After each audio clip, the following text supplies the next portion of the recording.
¿Cómo es la patogenia de la enfermedad del moquillo?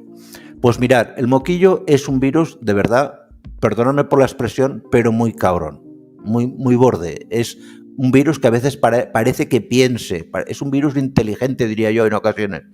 Porque primero lo que hace es el virus entra por vía respiratoria mayoritariamente, como os he dicho antes, y se empieza a multiplicar aquí en las tonsilas, al principio de la garganta y en los nódulos linfáticos de los bronquios.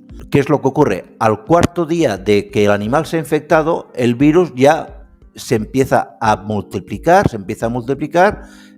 y hay una progenie vírica que hace que se produzca una viremia, es decir, la salida masiva de esas primeras células donde el virus ha multiplicado al torrente sanguíneo. Y a partir de que se da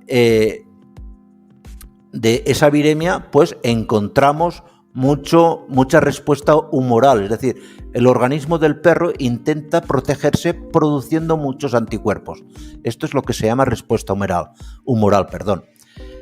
La respuesta humoral dependerá de si el animal estaba bien vacunado o no. Si el animal estaba correctamente vacunado, su sistema inmune producirá anticuerpos que evitará la progresión de la enfermedad.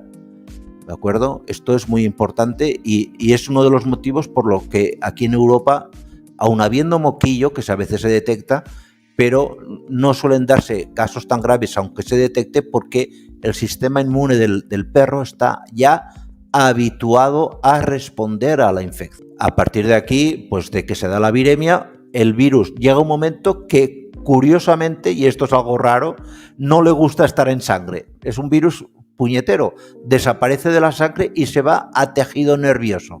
Y cuando se va a tejido nervioso, se va sobre todo a tejido nervioso central, la sintomatología se nos va de madre, se nos va.